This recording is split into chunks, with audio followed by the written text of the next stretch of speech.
Welcome back, everybody, to another episode of Boss Battle. This is episode 61, featuring Scott Herman from Wagme Games. Scott, how you doing? Yo, what's up, Hato? What up, what up, what up? Good to see you, my friend. Ramen, what's going on? My co-host, as always. How you doing? And I am doing amazing. Getting ready for this Wagme. Put the fries in the bag, G. Let's do this. Where do you come up with all these rhymes? You always have a rhyme prepared. Like, what is this? It's not prepared. I'm just spitting bars. This is off the top. Damn. Okay. It's off the top. Shit. Don't take my egg off the top of my head. I'm trying to keep that hard-boiled egg, but off the top. I never noticed there was an egg on there until you just said that. What the hell? There is an egg. That's why you're not good with women. You don't pay attention to details. Okay. Why am I catching strays? What the fuck? Amago. That's and these are green onions too. There? It's not a halo. Yeah, I got little green onions up there too. Yeah. What is going on, everybody? We're going to get into the show in just a moment. We're going to go over the rules real quick for the audience. For those of you who are new to this, let's go over it. So you have to have an A85 average above all across bosses there. We're going to be voting on Twitch today. Right, Damien? I think we're going to be voting on Twitch today, not X. But you guys will be voting at the end of each round to let us know how Scott is doing. There's also going to be a Slurpee voltage round, which is going to be like your kind of like your cooldown period. It's not going to actually count against your score, Scott. Okay, all right. You ready to get into this? I'm born ready, bro. Hell yeah, let's go. Sartosis. From the stars, your reckoning. All right. First question says, can you tell us the story of how Wagme Games came together and what inspired the creation of Wagme Defense? And there's a follow-up question to that after that as well. Do you want the long version or the short version? Whichever you prefer. I'll do like the medium version. Okay. So originally, the original four founders were in a token called Wagme, back when like all of those meme tokens were taken off, like GM, right? So it's about almost 3.5, 4 years ago. And what ended up happening was the token was a rug. And Ian and Lewis and Khaled and Chris, they were the original four founders. They had realized the token was a rug and that there was only one person left running it. He didn't have keys to the marketing wallet, and it was just basically being slowly drained. And so they decided they wanted to save the acronym Wagme, because we're all going to make it. Like, it's really cool, right? And it's a big part of crypto. We say Wagme all the time. And so Lewis had a great idea that he had been working on for a long time. He's been building like a story, that you guys see now today, NiFe Wars, Wagme Defense. And Ian suggested that we do a mobile game. And originally they thought they were going to do a like military mobile game. And then Ian actually went to Disney with his kids and was walking around Star Wars land and was just like, you know what? We need to do sci-fi. Sci-fi is much more fun. It can expand basically forever. It encompasses everyone than just like a tanks and airships type game that it could have been, right? So they started developing the characters, developing the story, and then what they did was they launched a new token, the Wagme Games token, and they told everybody in the old community. They had a voice chat on Telegram. They said, hey, just so everybody here knows, this is a rug. So they had everybody sell as much as they could and then move over to our token if they wanted to, the new Wagme Games token, and purchase there. Then once everybody had moved over, Ian, Lewis, Khaled, and Chris took whatever was left for liquidity, cashed out as much as they could, and then moved over to the new token. So they basically saved the community. Fast forward about 3 months, someone from my community introduced me to Wagme. Myself and my business partner Costas had a meeting with the team, and this is right when they were about to release the Genesis NFTs. And I had joined as an influencer at first to help mint out the NFT collection for the Genesis NFTs, which we did in about a week and a half. And then after that mint was over, Costas and I decided that we wanted to stay on the team because we really believed in the vision of what the original founders were trying to build. And so we actually came on as co-founders as well. And the rest is history. We've been building ever since. Wow, that is quite the tale of like revival. It seems like you guys. The ashes. Yeah. See some people in the chat here. Gonna shout out some people. What's up, Racemon? Good to see you, bro. Galaxy Guardian. Let's go Guardian, Wagner yep. Defense. Gaddy. Calling out the spelling of Guardian, and that threw me off a little bit too. But yeah, good to see you guys in chat. We're gonna move on to the next question here. It says Waggy Defense just dropped a major update with UI overhauls, the new overtime feature, and improved matchmaking. What's been the community response like, and how has this update changed the competitive landscape? Yeah, great question. So we basically we were kind of at a standstill from January to about end of March, where we were doing a server update and we were just migrating the entire back end over to a new server because that basically gave us the ability to update faster, update more, get into the nitty gritty of the characters for balancing, adding new features, right? But migrating servers isn't easy. You have, every time you think you're done, there's always like one or two things that pop up and you have to fix. So it kept getting delayed. But when we finally finished migrating and we dropped this massive update to the game that improved everything across the board, right down to user interface changes, how you build your teams, how the characters react on the map, how they look, how they move, and then just little features like when you deploy your characters now, it shows you exactly how much energy when they drop on the map. There's like little ghosts of the characters, so you know exactly where you're putting them.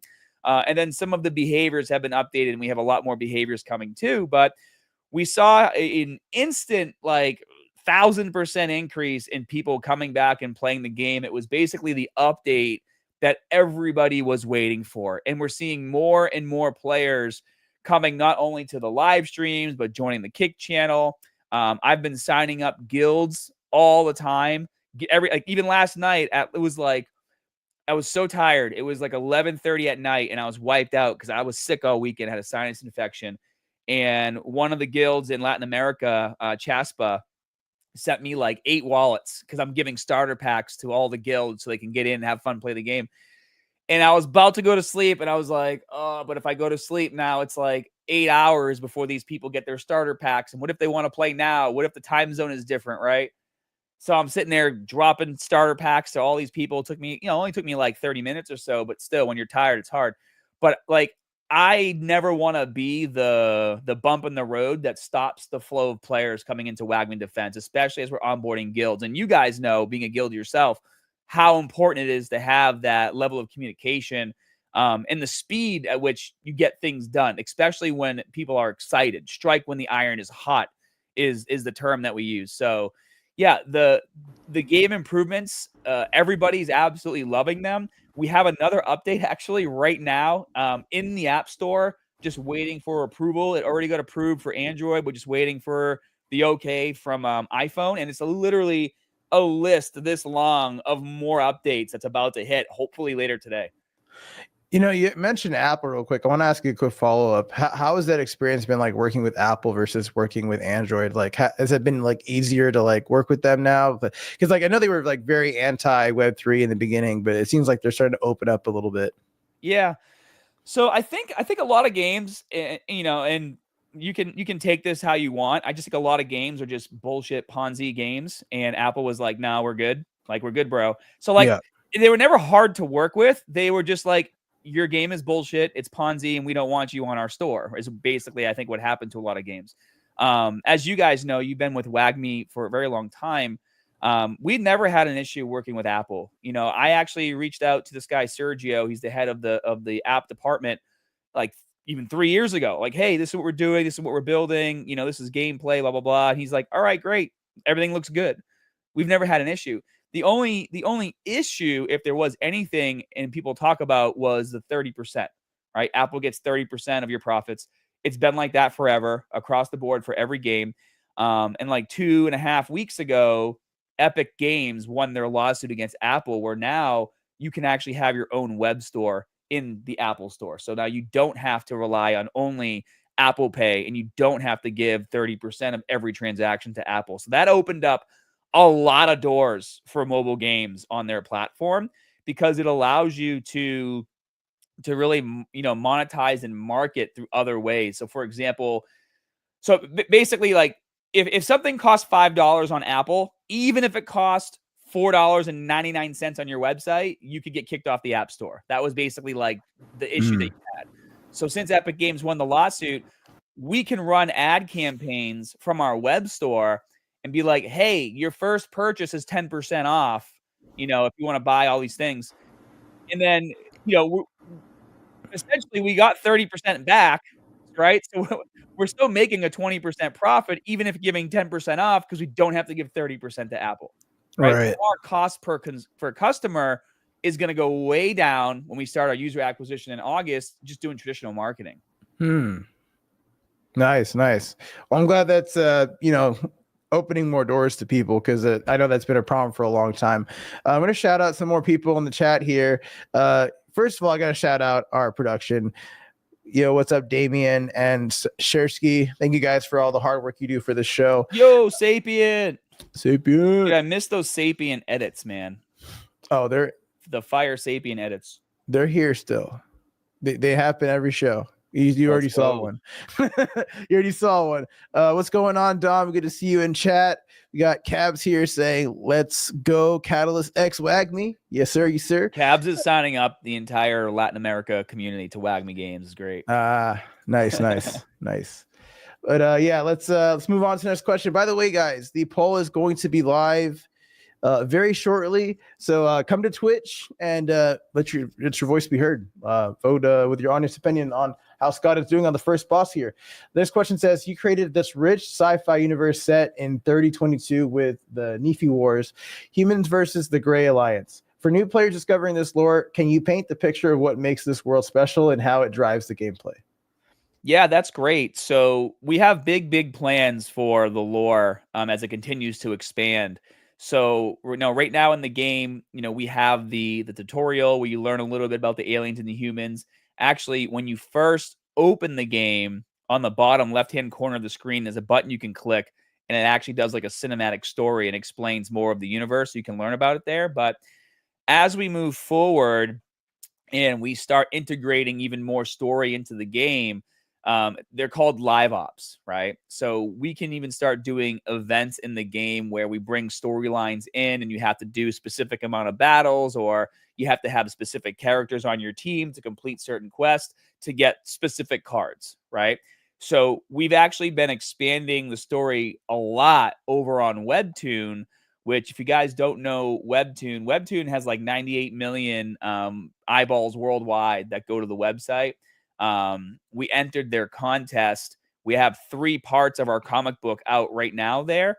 And we're actually number 1 out of 3,700 entries in the contest. We almost have 100,000 views. We just started like a month ago posting there, but we obviously been marketing and the community's been supporting. So this is actually where Solo Leveling got their deal and then went to Crunchyroll. So it's a pretty big deal to be successful on Webtoon. But what this is allowing us to do is, for new players that want to learn the story and not want to just like go to the website and try to find it, you can literally just go there and read it.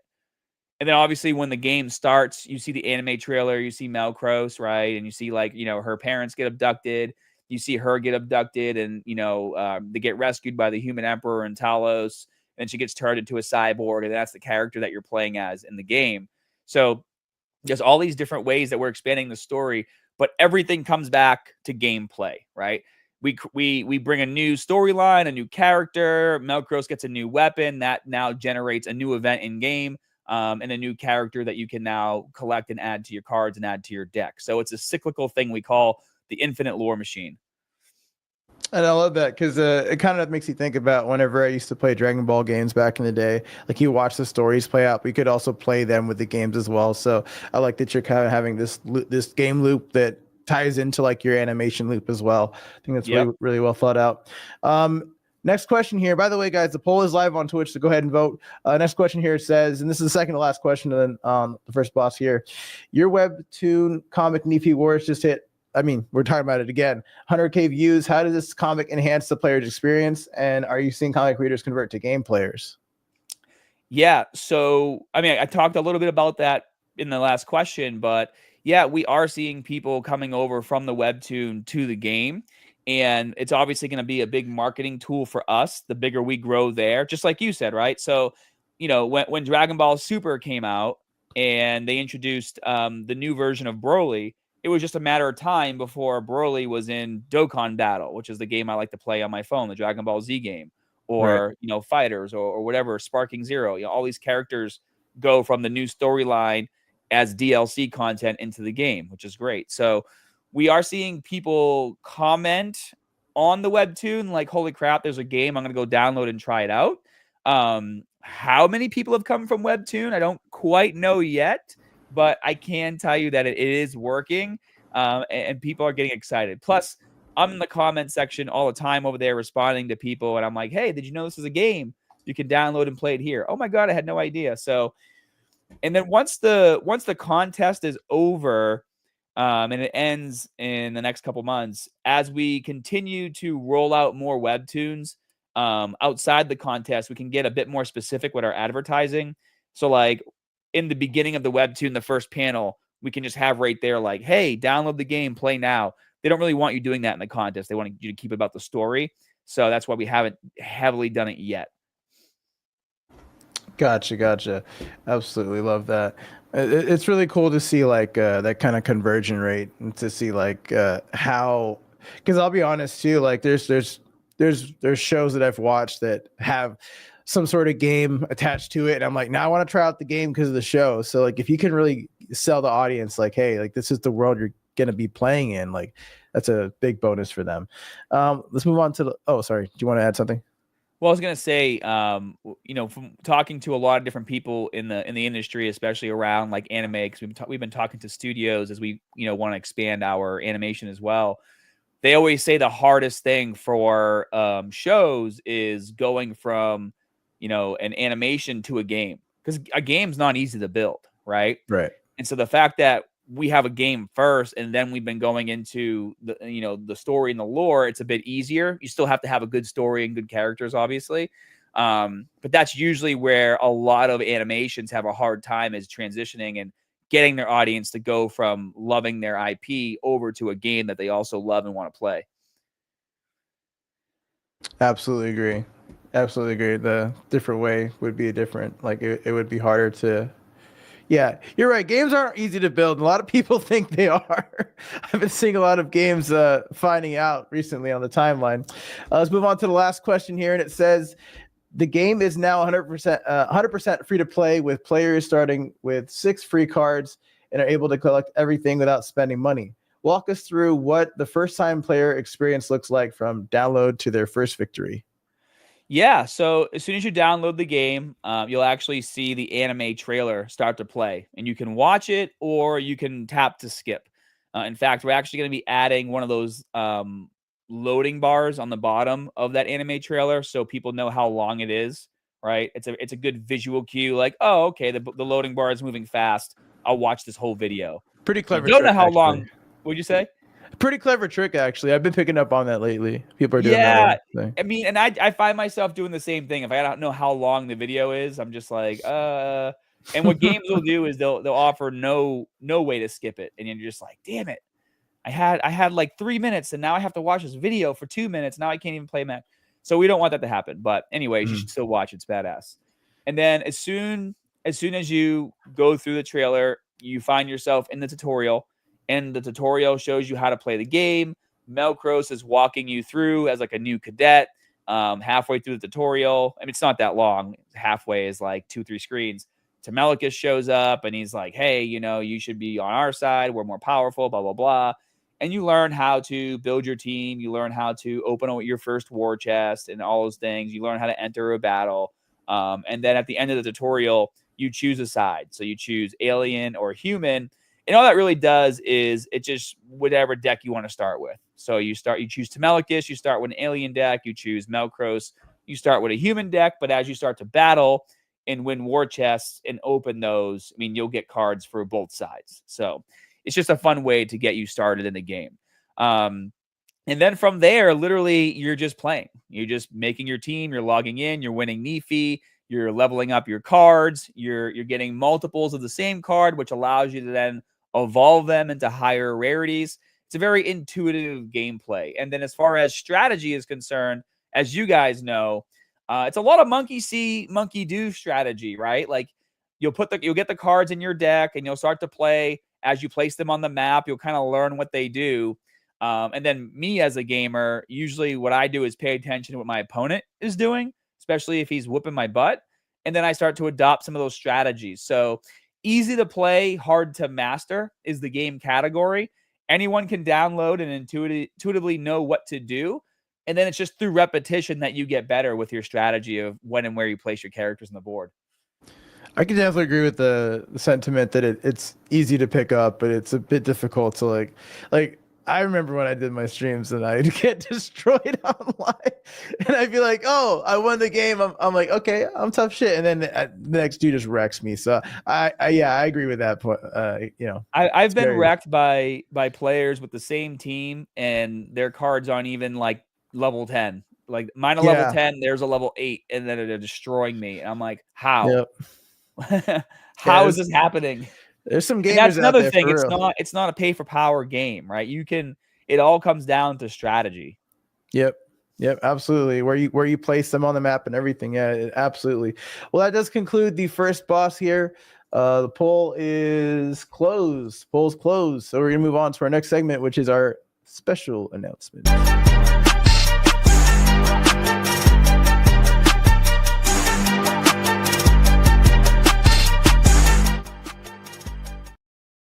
Ram, we're gonna kick the mic over to you. You look so happy.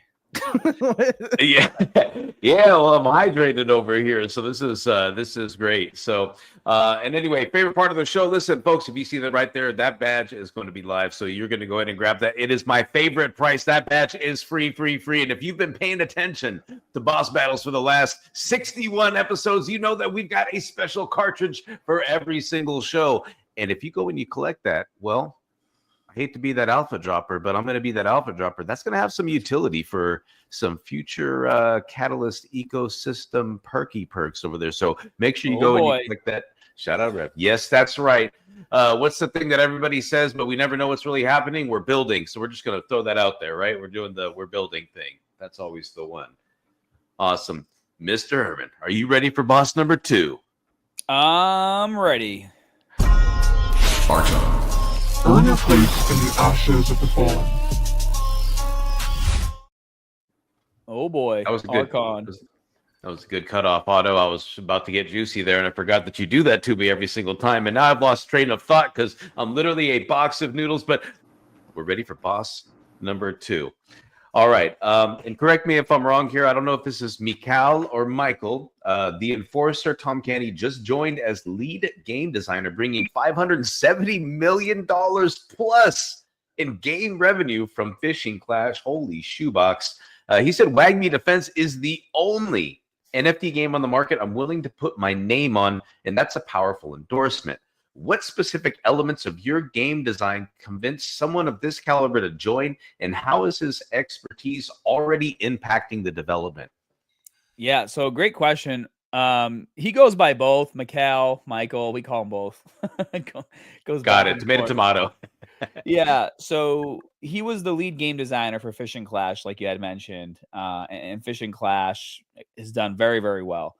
And when we first started chatting with Mikal, I mean, what he loved best about us, I think, was the fact that he had just seen so many games that were so Ponzi focused with their ecosystems that when he saw that our game was live, we had an active community, that you could earn the cards just through playing. You could evolve them inside the game. There was no like crypto in your face type mechanics. And then there was also a story that came along with it. There was already an anime trailer that was produced. We already had some of the webtoon comics ready to go. He basically just saw this as like an entire ecosystem, and that got him excited. And he goes, wow, what you guys are doing here, you guys are trying to really make it happen in Web3. Not saying other games aren't as well, but he just recognized all the effort that the entire team has been putting in, how supportive the community was. And he's like, you know what?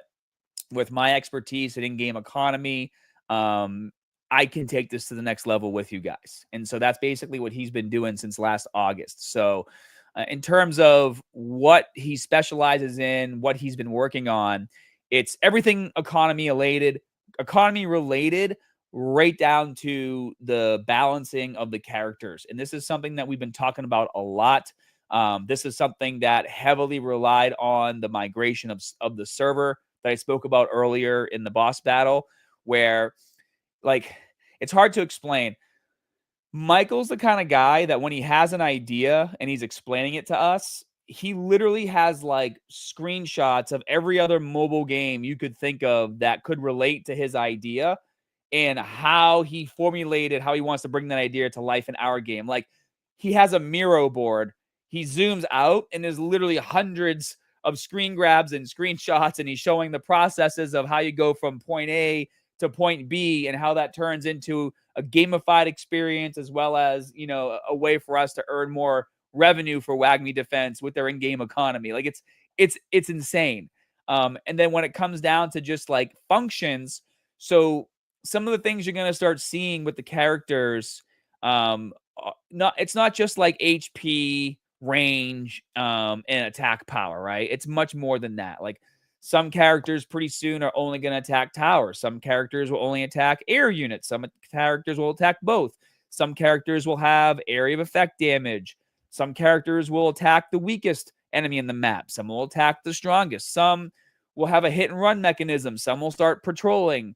Like there's all these different mechanics that he's bringing into the game to allow us to balance the characters in a way where, depending on the strategy you like to play with, whether you're more offensive, whether you're more defensive, whether you like to have characters that require a bit more energy to deploy and you want to take advantage of when the game goes to ×2 energy or ×3 energy, and that's, you know, when you really put your attack out there. He's just balancing all of that, and it's insane. We're also adding consumables to the game. This is going to be a really big hit for us. We're really excited about consumables. And this was Michael's idea. He's like, you know, you guys need a way to get people to want to spend more in the game, but also have fun and also have, you know, a way in the game to earn these consumables. So it's not pay for power, right? Like all of that has to get balanced, and that's him. But what consumables are things like, for example, when you're waiting for the next card to show up, right? You guys, you have 4 cards and the 5th one's over here. And once you deploy one of your 4, the 5th one comes in. There's a reroll consumable where you can keep rerolling that card until you get the one that you want, so you can make sure you deploy it when you want to on your next turn. There's another consumable that's going to create like a barricade around your tower and offer more defensive status to it. There's another consumable where it'll be a random stat increase, whether it's your range or your offensive power or your defensive power, and it'll apply to your characters. There'll be a consumable where you can refill your energy bar instantly, right? And of course, these things have cooldowns, but these are different ways that you can improve game mechanics. So like, Hato, if you were now using the same exact team and we have the same exact strategy, it'll probably be like a stalemate, right? Because we're just kind of like destroying each other's characters, not really pushing forward or back. Well, now it's going to come down to if I use my consumables or not, right? Maybe I can gain the edge because I was able to reroll and get, you know, 2 sets of scrappers that allowed me to kind of swarm the battlefield and distract you, so I could set off my human emperor on the top lane or bottom lane, right? So it all comes down to the player experience and strategy, which is what we love the best about Michael. It's never what's going to make us the most money, right? Granted, yeah, of course, we're trying to make revenue here. It's what's going to give the player the best experience, whether they're making in-game purchases or not. Yeah, that's He's bringing to the table, and he's just truly amazing. that'll absolutely change the landscape of like how the game is played and how it's thought too. Like that's going to change the meta entirely. You like read my mind. That's a whole, like, just something as simple as consumables, it just completely is a whole strategy change. And it's funny because as you're talking about this, you know, I was reading a little bit more about how he's pretty much famous for really designing these cohesive, like the gameplay loops, and it has to make sense. And he was talking about how the player needs to be able to easily adjust their mental model to be able to get fed back into a loop. And so I see that he's really working on that. But what's really more important when reading into his history is he's a big advocate on getting very granular with retention and churn rates inside of games, and then talking about some of the friction points, like the cognitive lead, the complexity of the game, application non-responsiveness, and then actually looking at why that's happening instead of just letting that go to the wayside. And I know that's not part of the question, but I just wanted to ask how that kind of level of expertise has kind of helped WAGMI, because I feel like this is the gap that a lot of Web3 games are missing, to be fair. Yeah, no, you're totally right on that. I mean, depending on when's the last time you guys logged into the game, there's been a lot of user interface changes to make sure that it's like people log in, they know exactly what to do, right? Over the last few weeks, we've actually made a lot of changes to just the home screen, because now we're going to have the consumables there as well. And so we moved the other buttons around, made some bigger, made some smaller, to make it make more sense and be less overwhelming to the player. So yeah, I mean, he like a 1 hour meeting with Michael can sometimes be 3 hours because he gets into all the weeds of exactly what you just said. But what it's allowed us to do as a core team is, we're not game designers. Me, and my fellow founders, like we don't build games. We created the studio. We're mostly storytellers or content creators, right? So having someone like Mikhail on the team, he's been teaching us so much where, sure, I can't quite code in Unity or anything like that, but I feel like now even my inputs are more valid because I've learned so much from him.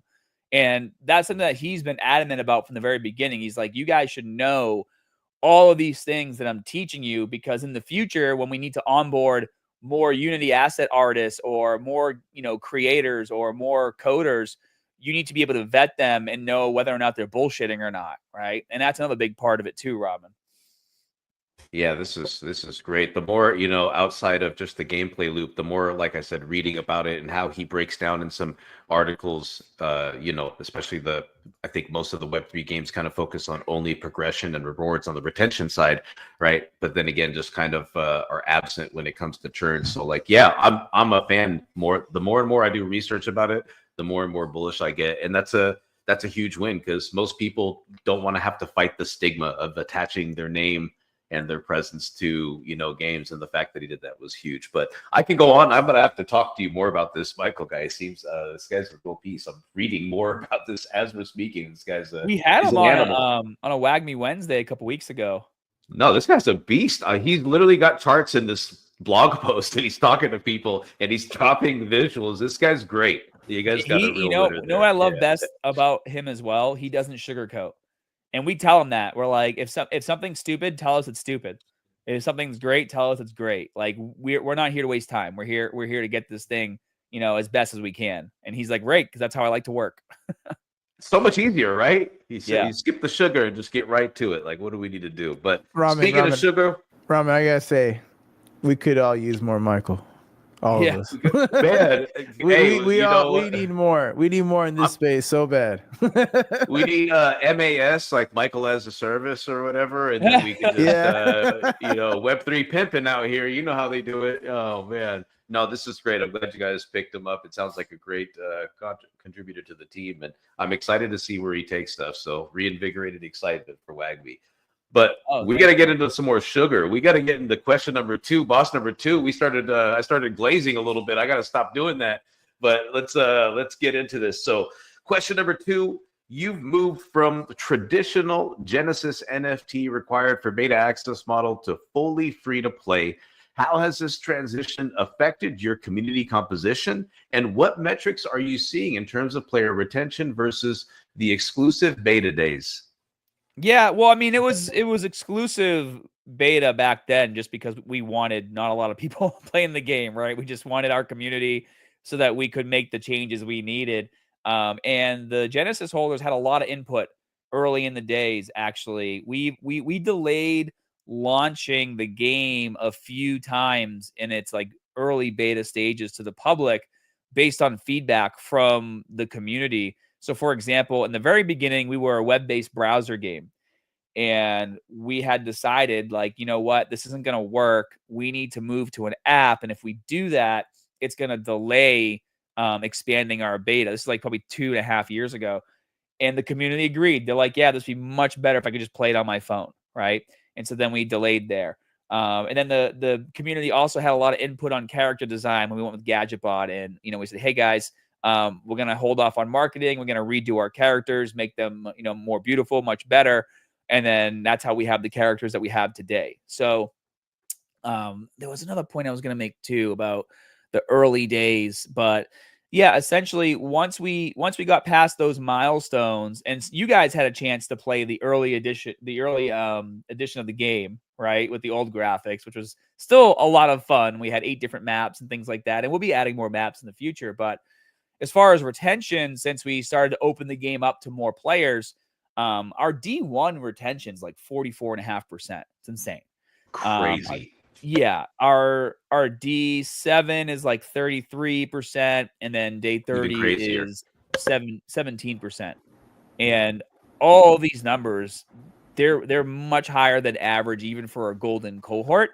Now, I'm sure those numbers will go down a bit as we onboard more players and start doing our marketing. But even for just a golden cohort of our community of playing, those retention numbers are very high for even a Web 2 game, which is great starting. And I think a lot of that has to do with the fact that we are always been so transparent.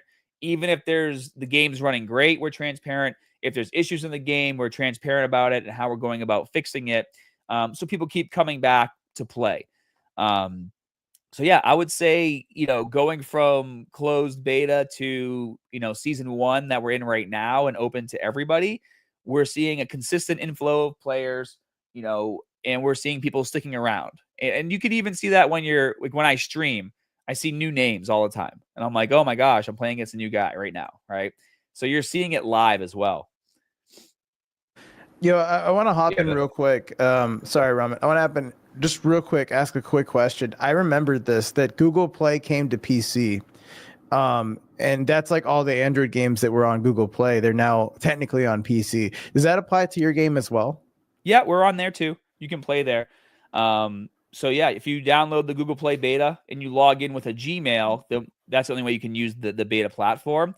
We're there. You can download WAGMI Defense. Actually, the server update we did, a part of that patch was fixing it so that Passport worked. There was an issue with Passport not working on the Google Play beta, and now it works totally fine. You guys heard it here first. You can play it on PC still.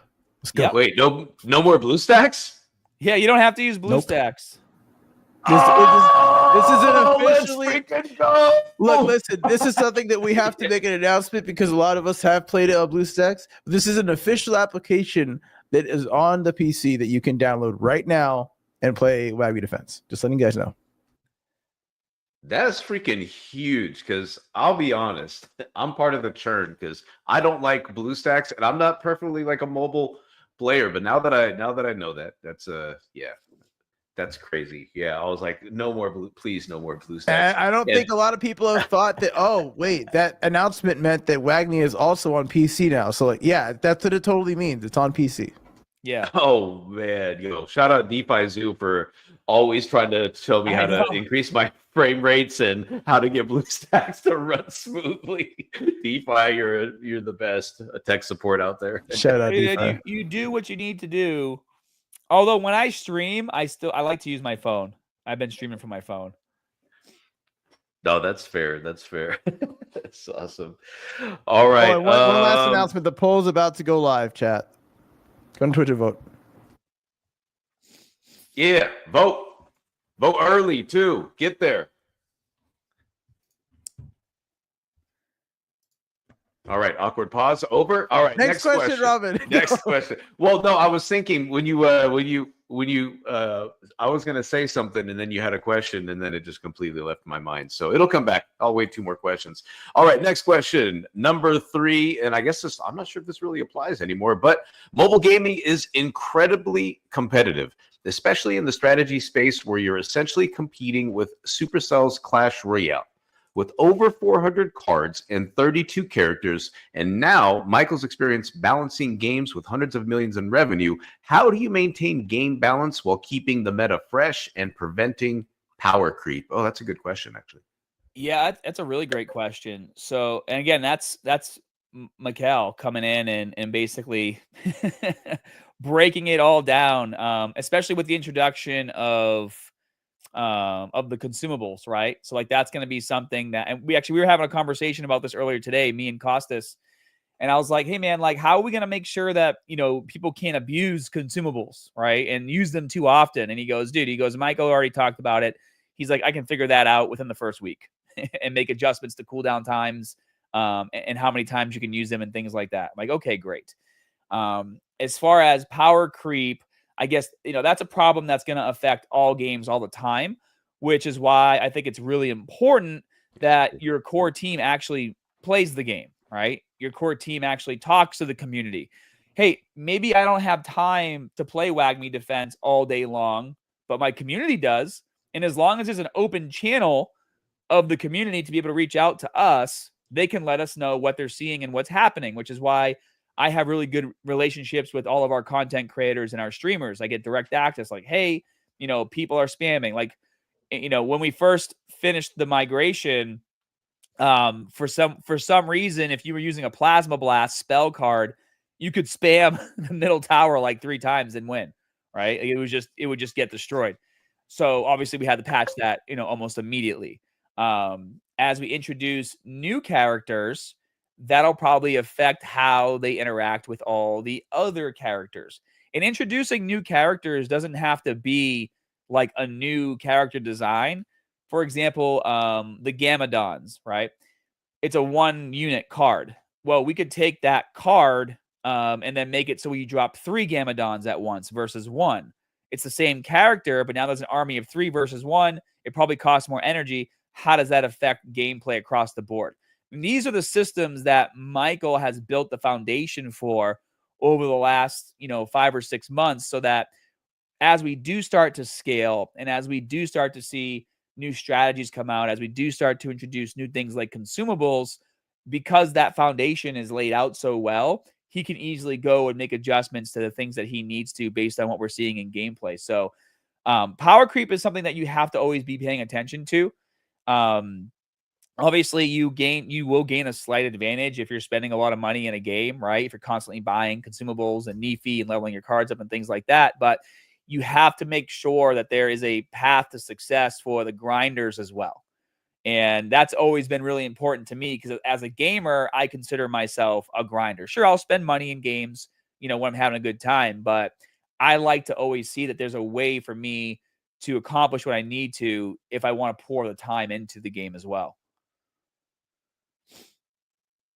Yeah, I don't, never knock the free-to-play players, because sometimes it just takes a little bit of time. I couldn't tell you how many times I've started a game and then I don't know what it is about battle passes. I just naturally, that's the easiest thing for me to purchase when playing like a game is to get like a battle pass or to do something. But what free-to-play players, and correct me if I'm wrong, what I think is we're building our own value in it just through playtime. And I think through that product value is when we start to purchase, as opposed to just, right off the bat. Like I hate entering a game and then right off the rip, you get hit with the ad, be like, first time users, only $1.99, get this thing. I was like, I don't even know what the F this game I haven't even played it yet. And you're hitting me like, I get it. It's $2, but I don't even know, what it is. It's just kind of even wild like that. Even with a battle pass, there needs to be 2 tracks, right? There needs to be like free and premium. The left side is the stuff you're earning as a free-to-play player. And on the right side is, if you unlock the battle pass, you'd get all these things. And you can you complete the battle pass, and then you see all the stuff you'll get if you just spend $3 or whatever. Right. And of course you're going to spend the $3 because you want all that stuff. So Or you could just play the entire thing, unlock it, and then just buy it. That's what I do. Yeah, that's that's the what I play. mean. Like Yeah. you finish the battle pass and you see all the stuff you could have got along the way. It's like, all right, well, now that I know I completed the battle pass, I guess I'll spend the $5 and now I get all this other stuff like immediately. Yeah. Self-doubt prevented me from spending the $3, but now that we've gone through everything in the Yeah. free, then we go and buy this. I got a question though, right? Hotto's gonna hate this because this is I'm gonna tell you how this relates. We're talking about power creep, right? This is like every freaking game that's out there, whether it's TCG or hero shooters or whatever. Has Michael or yourself ever considered, like, if you have like a crazy rank competitive in WAGMI, to do like character bans, kind of like in Rivals when you start getting to certain levels, like in Gold and Platinum, there's character bans. And I think the reason why character bans are good when you start getting into ranked and competitive is, like, I think that kind of shows you what characters do have the power creep, because usually you ban characters, you're like, oh, this is way too OP, and then the game will go back, they'll be like, damn, they're banning this character 89% of the time, and they go back and kind of balance the meta or something like that. If you ever be like, I don't want to deal with Melkros, or like have two players where you could both ban a character, have you ever considered something like that? That'd be interesting. I think I just don't think we're at that point, because we're still rebalancing everything right now, right? So people will DM me and be like, the tanks are too powerful. I'm like, it's all going to change in the next few weeks. Right. And I'm just using that as an example. I think the game is pretty balanced for right now with the current stack that we have. But that's something that we'll probably have to think about, Ramen, in the future, depending on what we're seeing from like some live feedback, right? Which again is another reason why it's so important to have your thumb on the pulse of your own game. Right. Like, for example, if Call of Duty did that, that treasure chest that you could never get on the top of the skyscraper stuck in the fucking wall that you always hear but can never open would have probably got fixed over the course of the last 2 years. But it didn't, because they don't care. They don't play their own game. They make too much. Yeah, no, it's great answers. Great answers. That I'm going to move on to the next one. Second to the last. You guys know which one I'm talking about, right? On the not Verdansk, the previous map, the skyscraper on the very top, in the middle, you could always hear it in the wall, but you could never get it. Never get to it. Glitched out.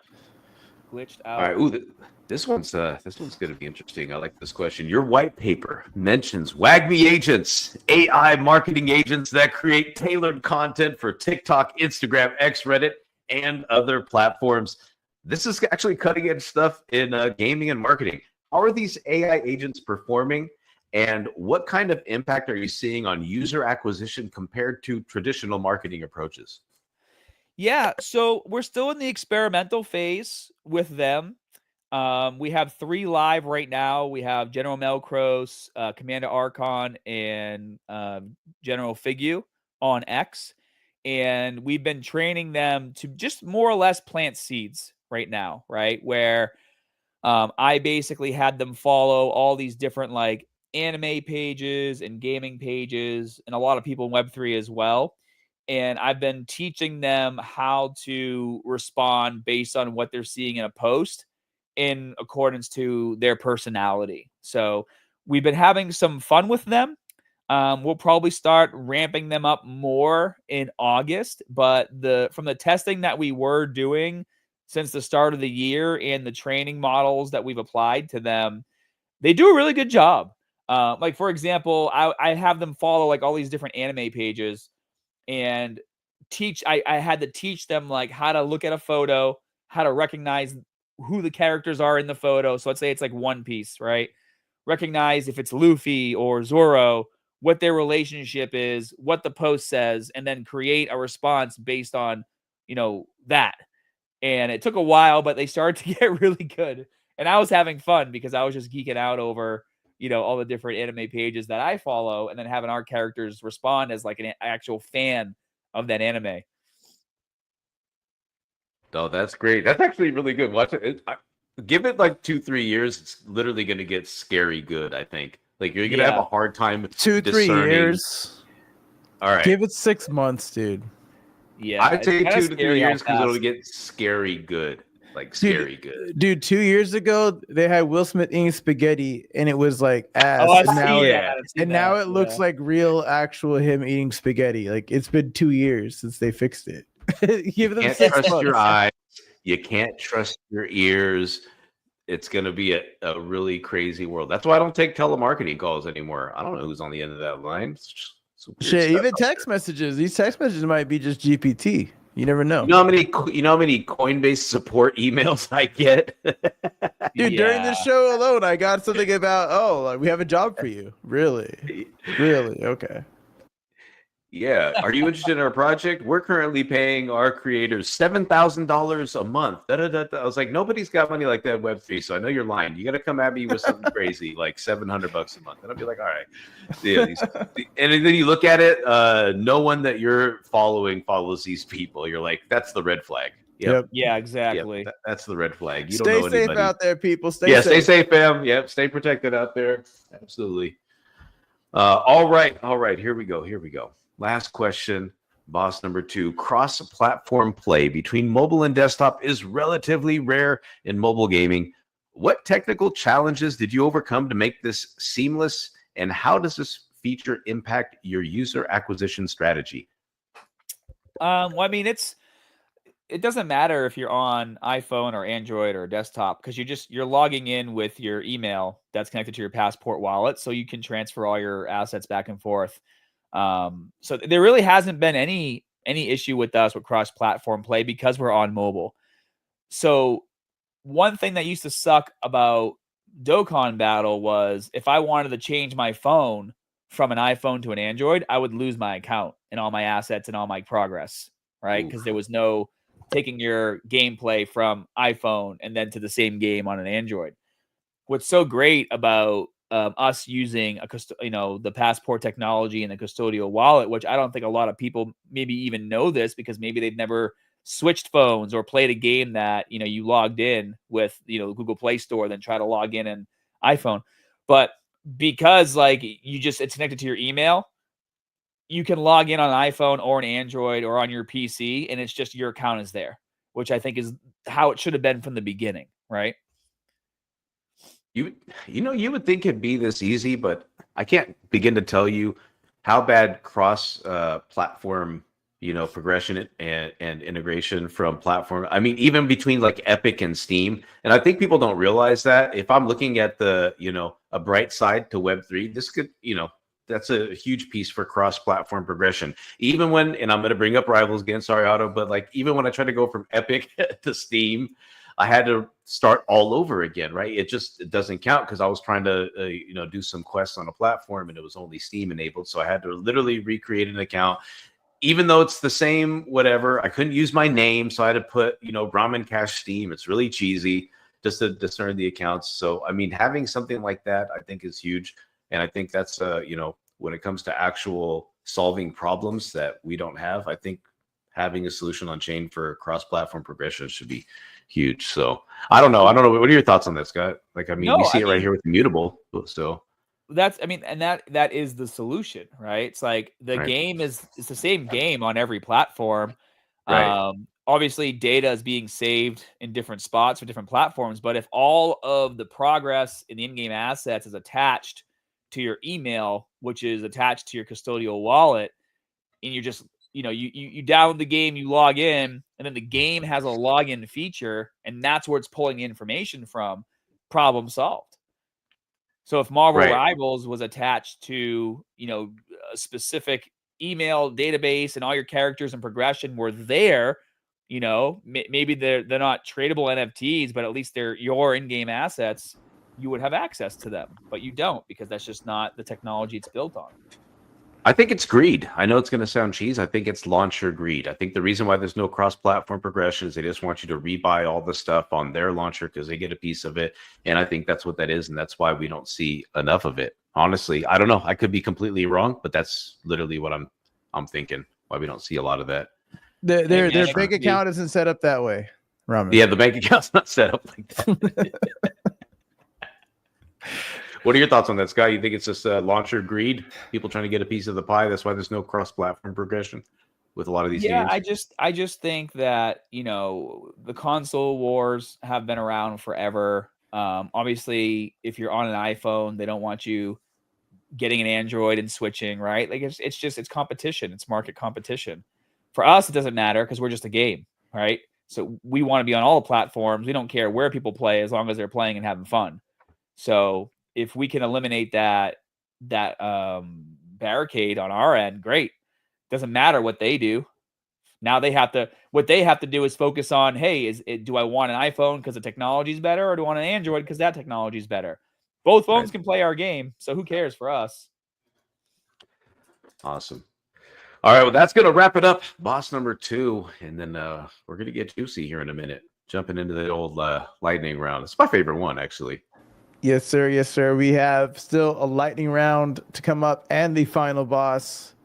Don't go anywhere, chat. We're going to be right back with a quick little ad break.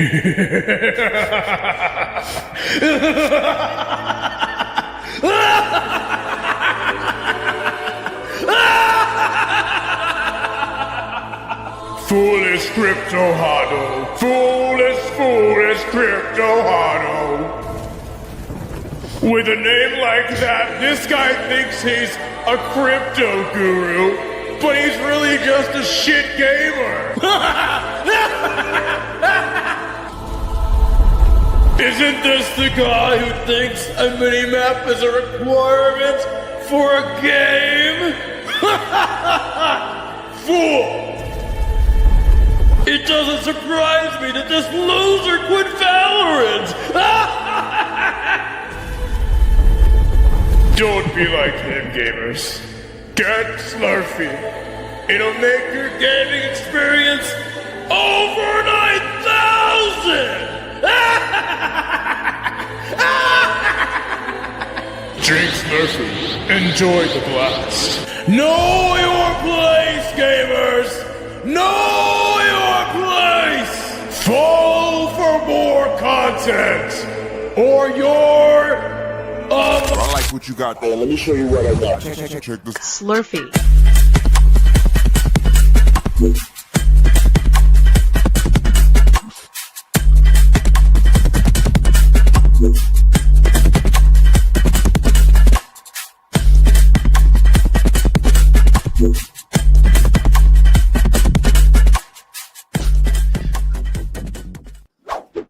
Catalyst.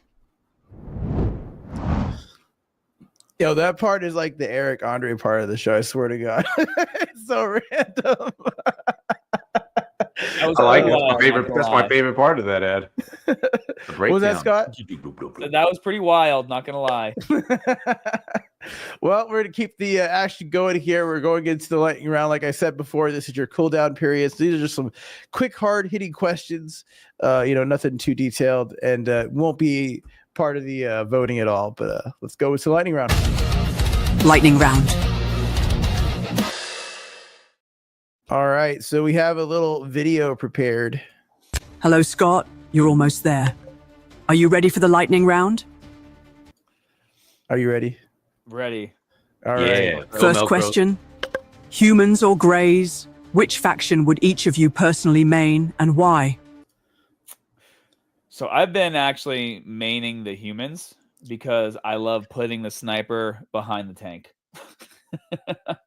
And then once we get the 2x energy, I can drop a human emperor down, and if you time it just right and get at least 2 of him on the board, it's game over. Fair enough. So a little bit of strategy there for you guys in chat. Okay, next. What's the most overpowered card combo that players are discovering right now? The most overpowered card combo, I would say, is if you're playing as humans, it's the immortals and the tanks. I got wrecked repeatedly last stream by Racemond, one of our players. I don't know how he kept getting like 4 or 5 tanks on the map, and then he'd drop immortals, and he'd just slice and dice through my characters. Bro is hacking, bro. No way. Ain't no way. Now choose wisely, Scott. General Melkros or Emperor Temelucas? Who would win in a 1 versus 1 outside the game? Temelucas. Sorry, bro. That's why you Most look satisfying moment when the new overtime feature kicks in? Yeah, so the new overtime feature was like we had it before. We had it in an earlier version of the beta, and then it wasn't working correctly. Again, part of the server migration. So the most satisfying thing now is when the 3 minutes is over and it goes into time 2 energy, you can really start to rebuild your army and still push and turn the tables. And that's actually where I shine. I shine the most in gameplay where I lure the enemy in and they think that they're winning because maybe they blew up one of my towers, and I get them all like in that pocket where their army is just close enough for my main tower to start shooting, and then I basically swarm them, use the main tower to break down their health as I build my army, and then I push across. More strategy, guys. And by the way, take notes because Scott, he knows what he's talking about. He's pretty good at the game. So I hear. If you had to describe Wag Me defense to someone from the gym in 10 seconds, what would you say? I would say it's the best. It's the most fun game to play when you're doing your rest periods between sets, which should be 3 minutes. Yeah. What a wild question. And you got some health advice in between too. Let's go. Dude, most people don't rest long enough. That is true. Like 60 seconds. Hey, just play quick battle Wag Me defense. Sometimes I rest longer than 60. I forget that I'm working out because I'm reading something on X. But anyways, let's go ahead. Coffee or energy drinks during those late night development sessions? I got coffee. If I do, well, no, energy drinks are okay. But if I do pre-workout, I'll have like anxiety attacks because I'm just sitting there and all that shit's firing. I also don't recommend doing pre-workout to like, make your gaming experience better. You just, take something like actual like better because like there's a lot of stuff in pre-workout that's supposed to make you like go crazy. Yeah, you don't like dilators for gaming. I would try like pre-workout before I play COD with my friends, and I'm just like having like overheating, like it's just not good. Yeah. Some pre-workout before playing COD. The rage. The rage. Yeah, I mean it's because you think, oh, it'll give me a nice kick because I'm a little tired. It's late. Boys getting on late, and you're like, oh, I shouldn't have done that. Yep. Not advisable. Which team member has the highest win rate in internal testing? Oh, I do for sure. Oh, It's me. okay. Rarest card drop that made the whole team go, whoa. The rarest card. Whoa. I would say the most fun collection that I think people have is the comic collection, and seeing some of the like legendary like emperors is usually gets people super excited. Yeah, the comics are pretty sick. I like them. If Netflix wanted to make a Wag Me defense series, what genre would it be?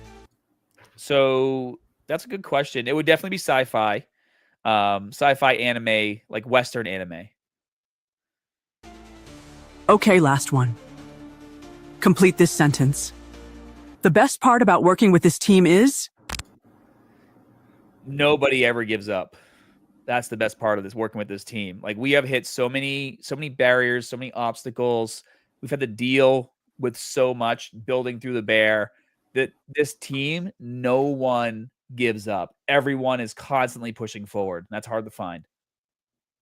That is hard to find. Congratulations, you have completed the lightning round. Good luck on the rest of your boss battle, Scott. All right. Cool. Thank you, AI Melcros, and thank you, production, for that video. W Production in the chat. W Production. We are going to move on to our final boss of today's show.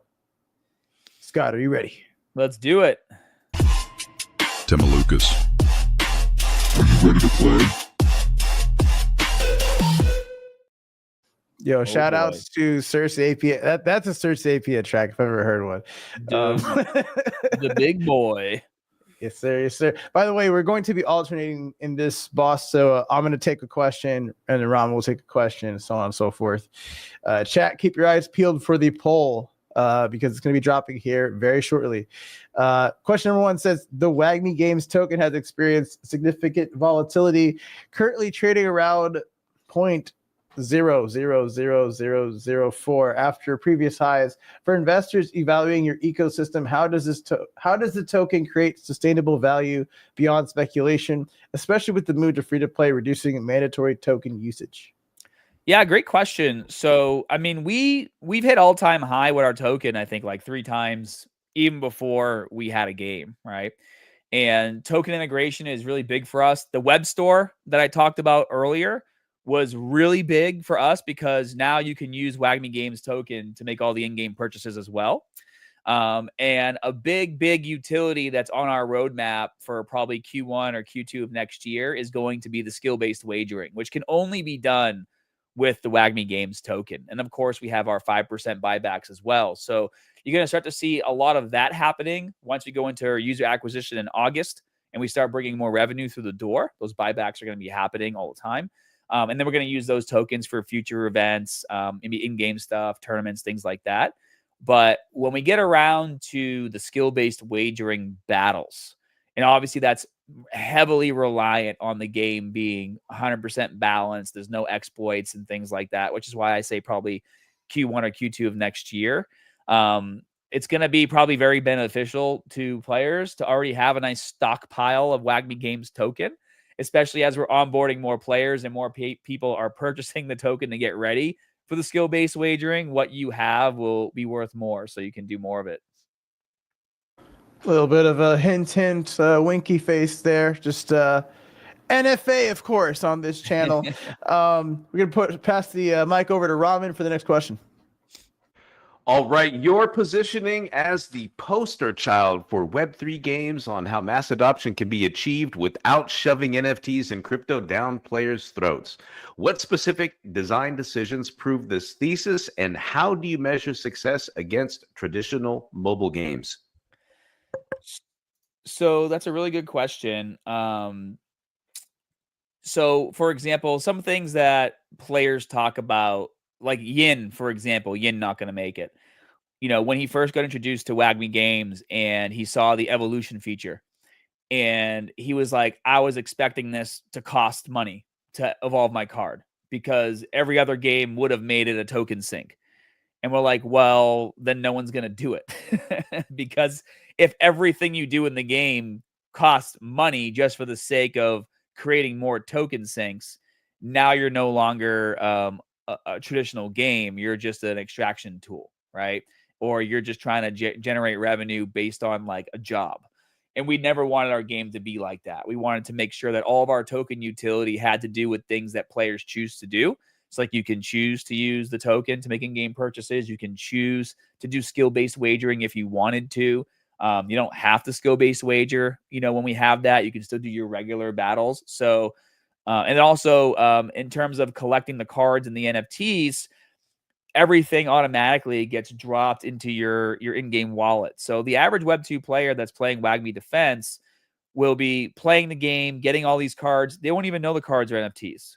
When they go evolve the card, they don't know that they're burning 5 cards to mint one new one, right? They don't know that all this stuff is happening in the back end.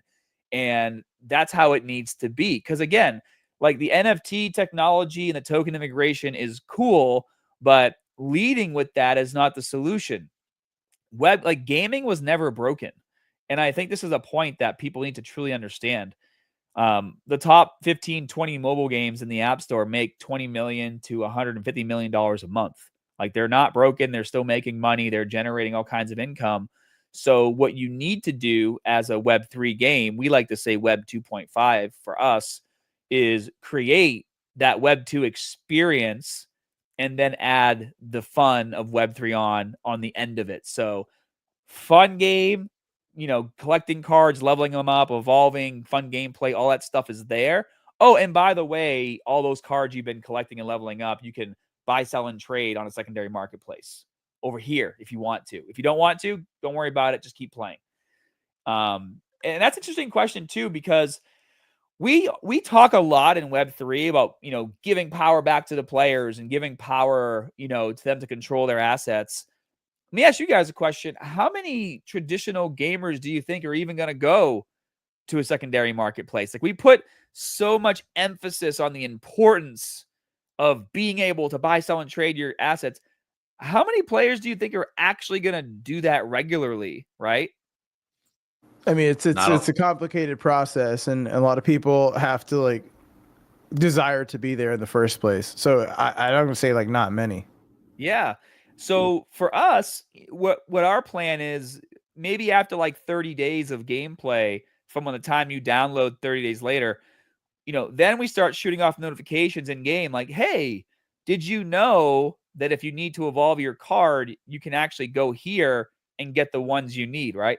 Or, hey, did you know that a human emperor recently sold for $5? If you have one, you could sell your card here.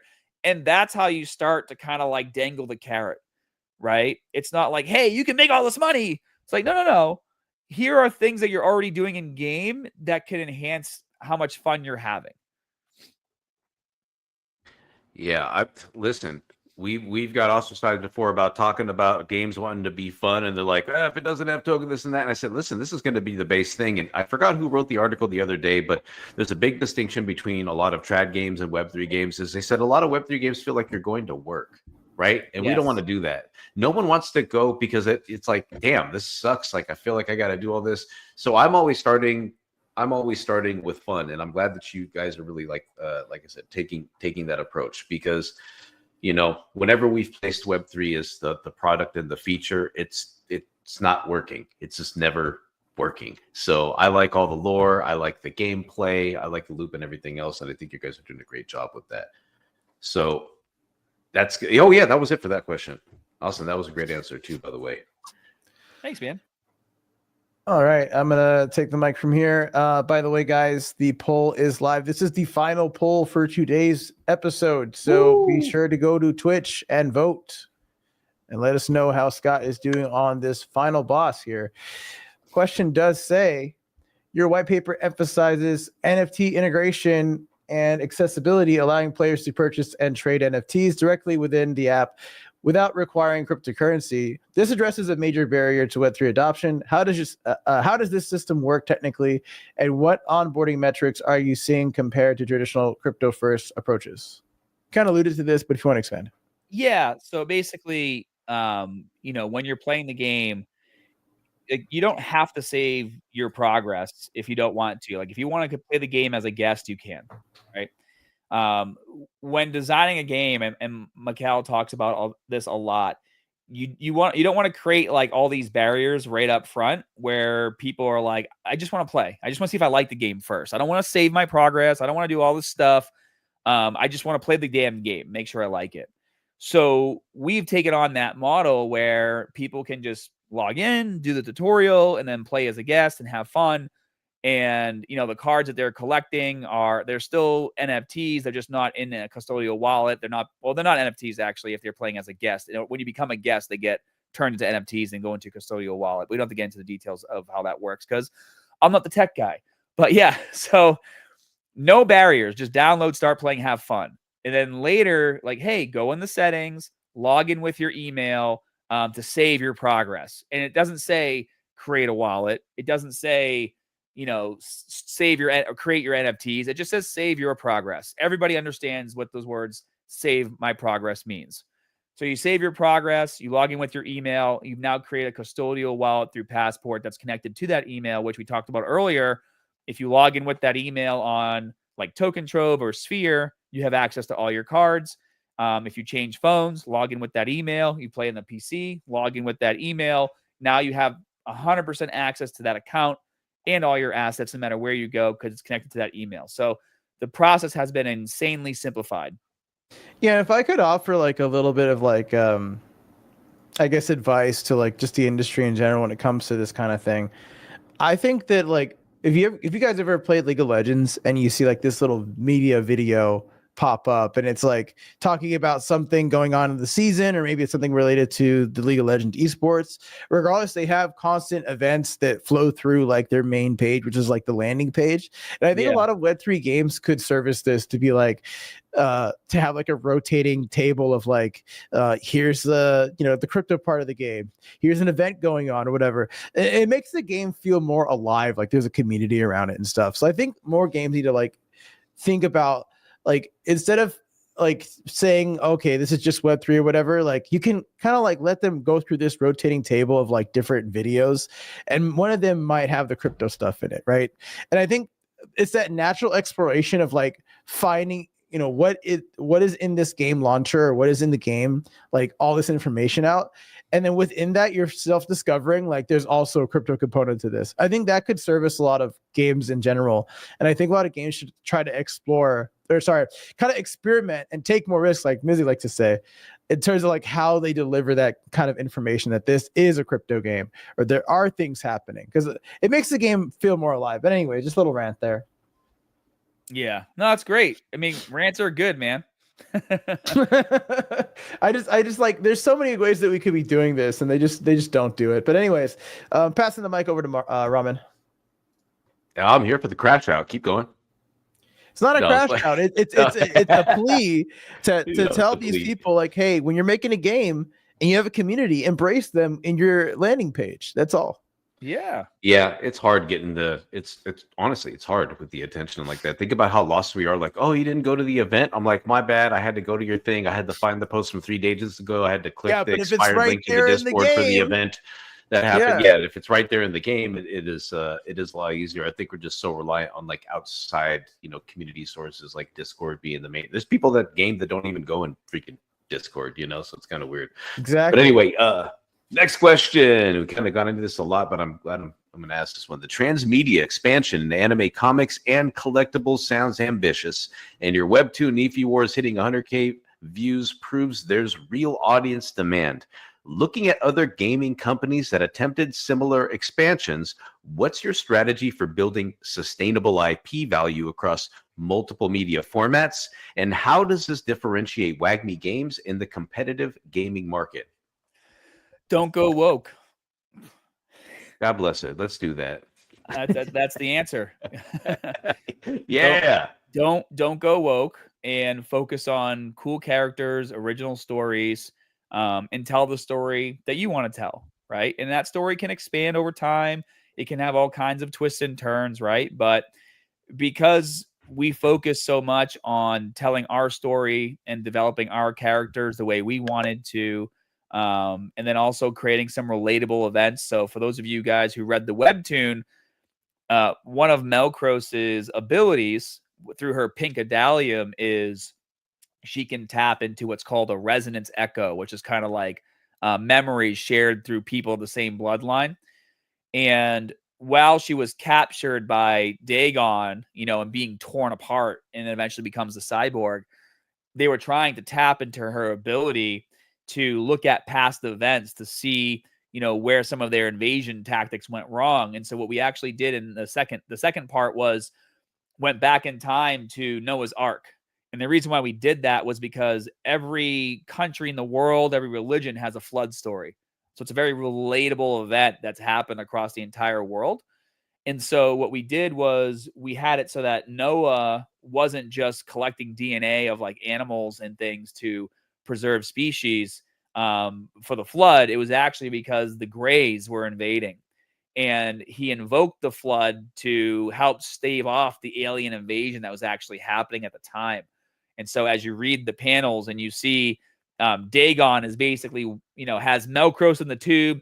He's watching this memory, and then Dagon, because Sartosis was there, they have a machine, and he was able to insert Sartosis in that memory to kind of like relive the event and try to figure out what really happened. And what they figured out was Noah's staff was actually what allowed the flood to happen. It's called a cipher, like a very powerful cipher. And so in that event now, because they captured Melkrose and they're able to see this, they know what happened back then, and they know why they lost the invasion. And now they can use that towards what they're planning for the next one.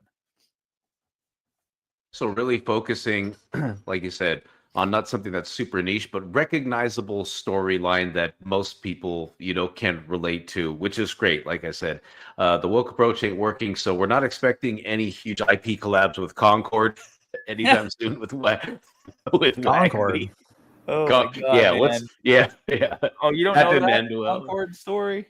No, I mean, Oh man, hey, but it relevant. didn't work because hero shooters aren't popular in the Marvel Rivals. Yeah. Yeah. Yeah. Would they spend like $400 million over 8 years? Like, Yeah, 400 million. You mean Marathon? It's insane. Oh man, I haven't even played it yet because I'm an OG. I played the OG Marathon. I haven't even played Marathon yet. I don't know how that's doing. Marathon lost my respect when they stole someone's art, bro. Yeah. Oh, what are they? A Web They 3 lost game? my respect. Huh? Let's play it. Did you guys see that Marathon being a game Web 3 that game? came out? Dustborn. Did you see that one? Mm-mm. No. Like in the game, you're literally one of your superpowers is like shaming people. What? Where do I download this? Oh, like you just look it up on YouTube. It's hilarious. That's crazy. Yo, it's got It was 7 good. out of 10 on IGN. Steam.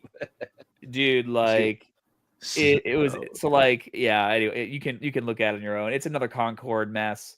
But yeah, we want to create inspirational stories here.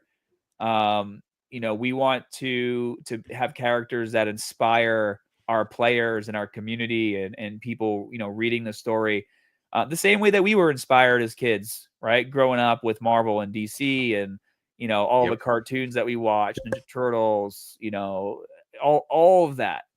There's reasons why those stories are still around today. And there's reasons why some of them are, getting absolutely destroyed, like Doctor Who, right? Like Doctor Who had the lowest ratings it's ever had in the last couple seasons. They've destroyed their fan base. Star Trek lost a lot as well. Star Wars lost a lot. Marvel, I can't remember. I remember a time when a Marvel movie was coming out and like you could not get tickets, right? Like you just couldn't. Yeah. You had to buy them early, and everyone was so excited. And a lot of that storytelling kind of got lost on the wayside through various political reasons or whatever, and they're paying the price. And it's created opportunity for us to tell our story, and we're taking full advantage of that, and people are enjoying it. Love that. Gotta love it. Gotta love the relatability. Glad you're taking that approach. And it's something, you got a little something for everybody. We're going to kick this back over to Hado. We're almost done for the final boss. Folks, make sure you go and vote. The vote is live and out there. So, Hado? Yeah, we're going to go to our final question here. And it says, in 2027, when mobile gaming analysts look back at WAGMI Defense, what specific achievement or metric would validate that Web3 gaming delivered real value beyond the hype? What is your definition of making it in this space? I would say, our definition of making it in the mobile gaming space would be to get on the top 50 mobile games in the App Store, top 40, top 30, eventually, top 10, and all while doing that, and showing that our game is fun to play and not a job, slowly integrating more of that secondary marketplace and getting people excited about it, right? Like we should be at a point now, especially with this whole Epic lawsuit, and this is a more of a Michael technical conversation, but we should eventually, I believe, be able to have like the buy, selling, and trading happening in the app. I don't see why that can't be a future possibility where, maybe you and I want to trade.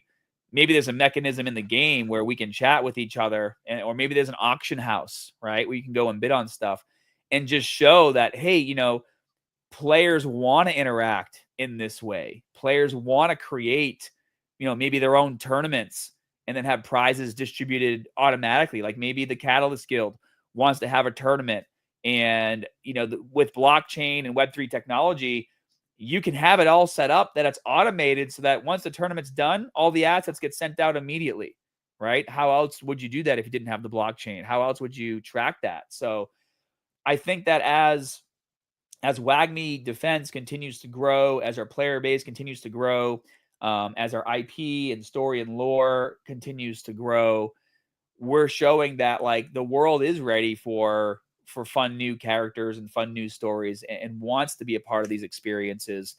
And that's honestly the hardest part about building a game in a universe, is getting people to care about your characters. And I think that we've done a really good job at WAGMI Games and getting people to actually care about our characters. I mean, you just had Melcros doing the countdown, right? Like that was really cool. And everybody watching this video knows who Melcros is because we've been telling her story for the last few years. Yeah. Absolutely, IP matters, and I think you guys did a great job, like kind of building that IP out, and like the fandom of these characters. You guys kind of leaned on that from the start, and I think that was very important too when building the community, like kind of infusing that lore and like the love for the lore that the community has. So I do appreciate that as well. We are going to go into our results portion of the show because the boss is done and the polls are done. So now we're going to find out how Scott did against all the bosses. Oh boy. Totally non-copyright material. On boss number 1, Scott, you scored 100 out of 100. Yeah. On boss number 2, Scott also scored 100 out of 100. Oh boy. It's rigged. And on boss number 3, chat, well, I'll let the video speak for itself. Wow, you beat all the bosses. Congratulations. That's Nice. right. Scott is our winner for the day. Day. Scott is the winner. He has defeated all the bosses. You got 100 out of 100 on all of them. That's great. Does that never happen? Not often, no. Not Awesome. very often at all. Yeah. Not very often. But yeah, you got 100 out of 100. You've won. How you feeling, man? I feel great. I was a little nervous when Temelicus showed up, but we put him on his ass. Hell yeah. We avoid getting impaled through the torso like Melkros. And Robin, The wag me in the bag me. okay, Robin, what has Scott won today?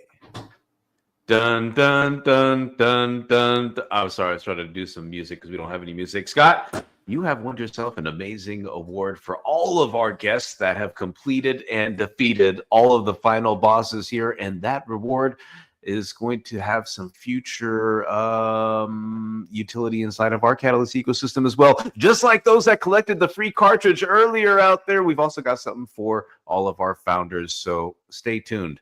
It's going to happen. Like, it's literally going to happen. You'll be like, damn, Catalyst did it. And we're like, yep, we did. Let's see it. Ta-da! All right, well, Scott, thank you.